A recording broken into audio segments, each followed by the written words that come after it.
Assalamualaikum warahmatullahi wabarakatuh. Nama saya Ibu Mami, tinggal di Kampung Pulo, Desa Kedung Waringin. Berawal dari keberhasilan putri saya, yaitu Kurnia Aisyah.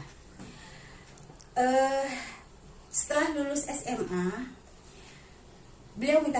anak saya itu minta kuliah, dan saya mencari-cari kuliah mana dengan segala biaya dan kebutuhan yang bisa dipenuhi oleh ekonomi saya. Semester pertama, kedua dia ikuti, dan selagi dia masih kuliah, dia mengajar mentor atau mengajar rohis di sebuah sekolah, yaitu SMA Negeri 1. Yang pada waktu dia minta izin, Umi, boleh nggak aku jadi mentor? Saya bilang, mentor itu ngajar rohis itu nggak bergaji loh. Tapi dia, gak apa-apa Umi, insya Allah aku bisa memberikan apa yang saya bisa. Itu moto kita. Dan alhamdulillah, qadarullah, itu rezeki dari Allah. Pada waktu kuliah, saya sampai pertolongan dari Allah. Menginjak semester 1, manajer dari KSPM, yaitu Kak Bahrul, anaknya juga gadis, terpilih jadi penerima beasiswa dari Takaful, dan itu tidak mendaftar sama sekali, tidak mendaftar. Tahu-tahu dapat panggilan dan suruh tes di Cawang. Dari situlah biaya kuliah terbantu, alhamdulillah, barakallah. Dan dia juga nggak mau terima itu semua.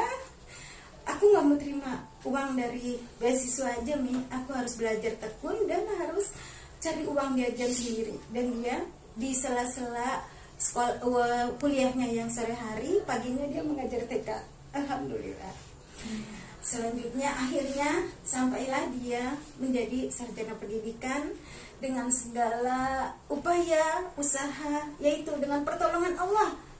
Selanjutnya perjuangan anak saya yang kedua, alhamdulillah juga Allah memberikan kemudahan ketika kita mencari pesantren penghafal Nahwanur.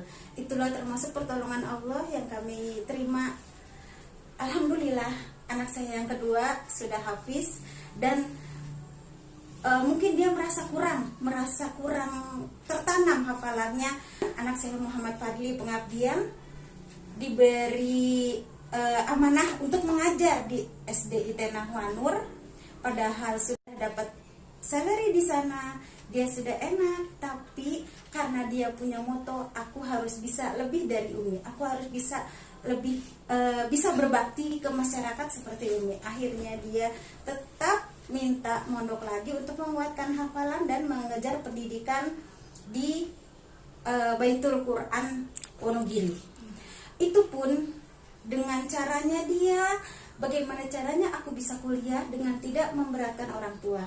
Dia cari pondok dan sekolah tinggi yang tidak memberatkan dengan cari beasiswa. Menginjak anak saya yang ketiga, sekarang alhamdulillah masih bisa di pondok.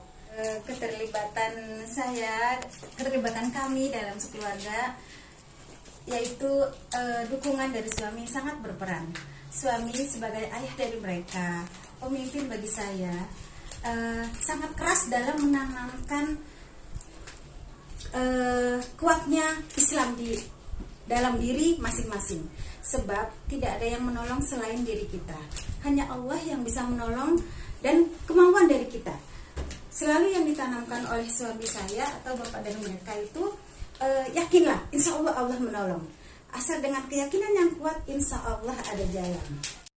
Tegasnya suami saya itu seperti mewajibkan tilawah setiap hari, mengingatkan setiap waktu sholat jangan sampai lalai hanya karena kesibukan, hanya karena malas, hanya karena sakit.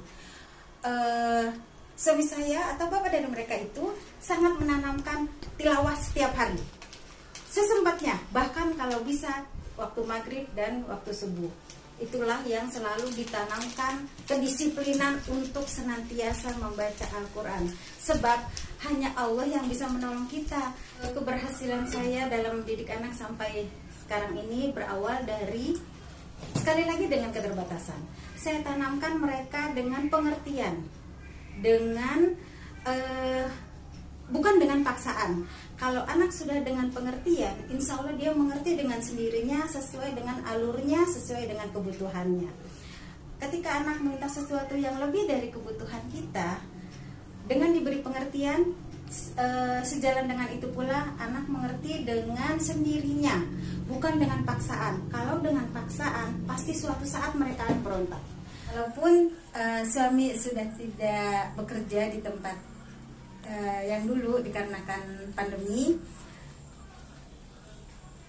beliau sudah diberi kepercayaan kembali di suatu pesantren yang memang tergabung di teman-teman Liko atau pengajiannya. Beliau dipercayakan untuk bertanggung jawab dalam K3 yang insya Allah memang itulah bidangnya. Buat kami yang terpenting pada saat ini, kehidupan masih tetap berjalan, kebutuhan pun insya Allah masih bisa tertutupi, tidak jauh dari pertolongan Allah. Bagaimanapun caranya itu insya Allah masih bisa tertutupi dengan cara yang bisa kami atasi, dengan cara skala prioritas. Insya Allah itu semua bisa berjalan dengan lancar. Dan satu hal lagi, pendidikan bagi kami, bagi saya khususnya dengan segala keterbatasan, pendidikan formal itu tidak menjamin untuk seseorang maju. Tapi memang pada dasarnya sangat menjamin. Tapi yang nyata benar-benar untuk berhasil dalam kehidupan adalah pendidikan dalam kehidupan yang sebenarnya. Itulah yang memang kita butuhkan. Itulah yang memang ternilai dari masyarakat untuk kehidupan kita sehari-hari. Untuk hidup saya harus memberikan apa yang saya bisa selagi saya mampu. Apa yang kita bisa selagi kita mampu, kita berikan untuk orang lain. Yang penting kita bisa berguna di masyarakat. Selanjutnya, keterbatasan, kekurangan bukan penghalang seseorang untuk mencapai keberhasilan dalam kehidupan yang sesungguhnya.